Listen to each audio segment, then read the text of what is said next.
E aí, turminha, tudo belezinha? Vamos começar mais uma aula de ciências. E um dos nossos conteúdos estudados hoje será os animais precisam se alimentar. Como sabemos, os seres vivos eles digerem e absorvem os nutrientes por um processo chamado de nutrição. E esse processo é essencial para recompor as substâncias gastas com a realização de suas atividades vitais.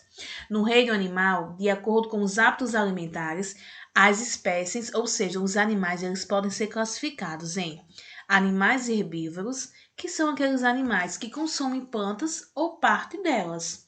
Dentro dos herbívoros, nós vamos ter alguns animais que consomem apenas frutas, outros que se alimentam de néctar, como a abelha, e outros que consomem folhas, como o coelho. Também nós vamos ter os animais carnívoros, que são aqueles animais que se alimentam de outros animais, como por exemplo o leão e o jacaré. Ainda temos os animais onívoros, que são aqueles que comem planta e carne, que é o caso das galinhas e de nós, seres humanos. Ainda nós vamos ter os dentetrívoros, que são animais que se alimentam de matéria morta, ou seja, resto de plantas e animais, como é o caso do urubu da cabeça preta. Com exceção dos seres autótrofos que produzem seu próprio alimento, todos os demais organismos vivos nutrem-se de outros seres vivos, causando assim uma dependência entre eles. E essa dependência é o que chamamos de cadeia alimentar. Cadeia alimentar é nada menos que o ciclo da matéria e energia que ocorre entre os seres vivos, ou seja, essa passagem de matéria e energia que se inicia na planta e termina com a decomposição dos seres mortos. Vamos conhecer bem o que seria uma cadeia alimentar. Observem bem essa imagem.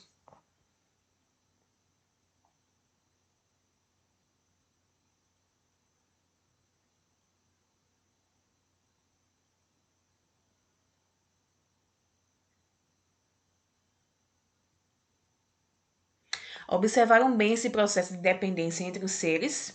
Então vamos continuar. Aqui nós temos uma cadeia alimentar. Uma cadeia alimentar ela é composta basicamente por três elementos. Nós vamos ter os produtores, os consumidores e os decompositores. Os produtores sempre será o início da cadeia alimentar. Nesse caso aqui, representado pelos vegetais. Lembre-se, os vegetais são os seres que produzem seu próprio alimento, chamados de seres autótrofos, tá? Portanto, é por onde começa a cadeia alimentar. Os consumidores são aqueles que se alimentam de outros organismos, ou seja, planta ou outros animais. Nesse caso dessa cadeia alimentar, representado pelo rato, pela cobra e pelo leão.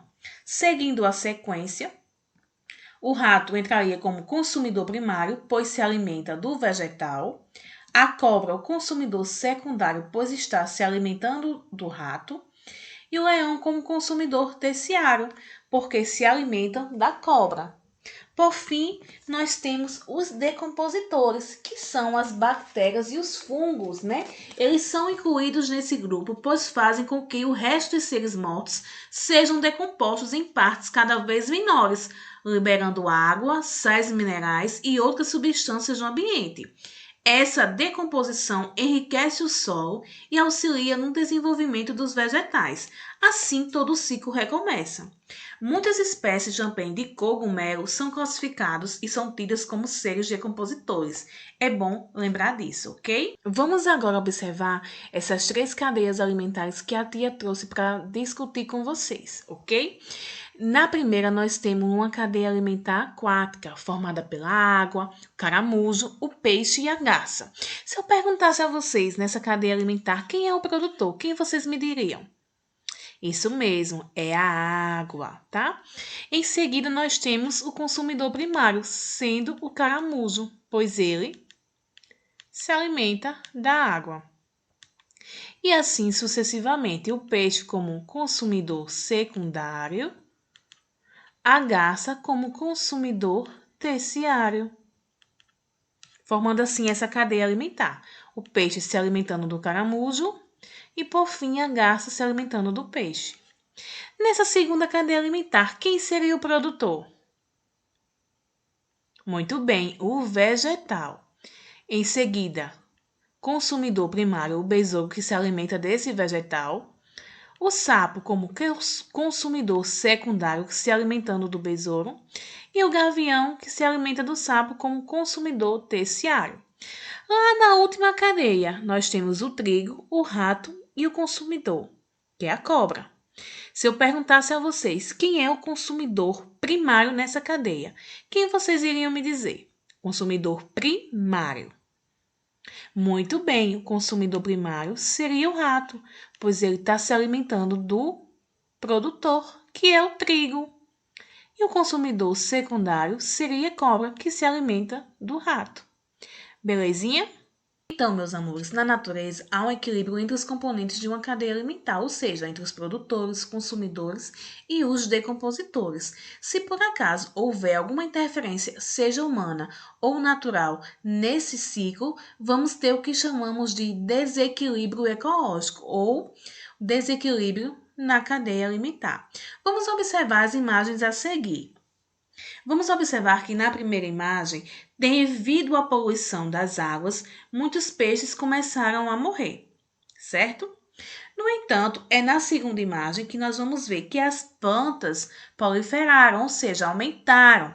A quantidade de peixes diminuíram devido, à poluição, o desequilíbrio que ocorreu nesse ambiente. Ou seja, os peixes foram desaparecendo e agora as plantas proliferaram. Percebam? Agora nós vamos compreender um pouco sobre as relações entre os seres vivos. Então, pessoal, para sobreviver no meio natural, os animais eles necessitam de estratégias, sejam elas para se alimentar, para escapar de algum perigo ou simplesmente para atacar algum animal. Existem diferentes maneiras de ataque e defesa no reino animal. Vamos conhecer agora a relação de predador e da presa. O predador geralmente ele possui um dos sentidos mais desenvolvido, o que permite a ele maiores chances de conseguir capturar sua presa. Observem a primeira imagem. A audição dos felinos, como a onça-pitada, consegue captar pequenos ruídos na mata, mesmo que seja a vários metros de distância. Por isso que é tida como uma grande predadora, ok? Do mesmo jeito, o tubarão. O tubarão eles possui um olfato bastante apurado, o que lhes permite perceber a presença de substâncias, mesmo que em pequenas quantidades, diluídas na água, como gotas de sangue de um animal ferido. Vamos conhecer agora sobre os tipos de dente dos animais. Vale lembrar que a forma, a sua quantidade e o tamanho do dente vai variar muito de acordo com o hábito alimentar do animal. Por exemplo, nos animais herbívoros, ok? A arcada dentária costuma ser formada por dentes achatados e quadrados, que servem para triturar o alimento. Lembrem, são exemplos de animais herbívoros, os bois, cavalos, girafas, entre outros. Também temos nos animais carnívoros, olha que interessante, animais carnívoros, como a onça, o lobo e o tubarão. Eles possuem os dentes maiores e pontiagudos, justamente porque são mais adequados para cortar a carne das presas. Olha que interessante. Agora conhecer um pouco sobre as estratégias de defesa dos animais. Os animais eles podem se defender de outros através de suas garras, dos seus dentes, dos seus chifres, do seu veneno e etc. Vai depender de sua particularidade, seja para obter alimento, para fugir de predadores ou simplesmente para garantir a sua sobrevivência. Como exemplo, nós podemos citar o gambá, que quando ameaçado espelha um líquido muito fedorento, ou seja, um líquido muito desagradável para afugentar o seu predador. Podemos citar também o porco-espinho, que à medida que se sente meio ameaçado, ele arrepia seus espinhos, tornando-o em uma armadura protetora. Podemos citar também os vegetais, que ao longo do tempo desenvolveram formas de defesa para se proteger de perigos. Por exemplo, os espinhos, que estão muitas vezes presentes nos vegetais para protegê-los contra os ataques dos animais herbívoros. Vamos falar um pouco agora sobre a técnica da camuflagem, ok? Alguns animais eles possuem formas e colorações muito semelhantes ao ambiente em que vive, dificultando assim que os predadores o encontrem. O camaleão, por exemplo, é um animal reconhecido pela sua capacidade de se camuflar. Sua coloração varia se adaptando à cor do ambiente em que ele se encontra. Vamos falar agora um pouco sobre a coloração de advertência. Se eu perguntasse a vocês qual desses animais é o mais perigoso, ou seja, o mais venenoso, quem vocês me diriam? Certamente vocês me diriam o número 2. E isso mesmo. Ao longo do tempo, os animais sofreram algumas modificações e os animais passaram a ter coloração mais forte para avisar aquele predador que ele não pode ser consumido, pois é muito venenoso. Por isso o nome coloração de advertência. É uma forma de defesa dele e, logicamente, o predador já vai saber que não pode consumi-lo, pois é um animal altamente venenoso. Também vamos falar um pouquinho sobre a técnica do mimetismo, tá? Por exemplo, observem essas imagens.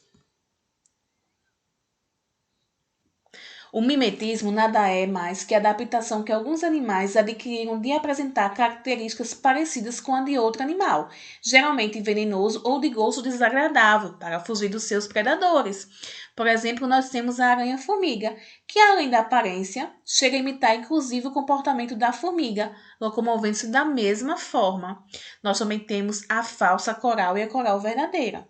A coral verdadeira, ela é venenosa e a sua picada pode até causar morte. Já a falsa coral possui o mesmo sistema de anéis no corpo, mas não possui veneno como a coral verdadeira. Também podemos ver a borboleta coruja, que os seus círculos se parecem muito com o olho da coruja. E é isso, pessoal. Até a próxima aula. Qualquer dúvida, chama a tia no privado. Beijos!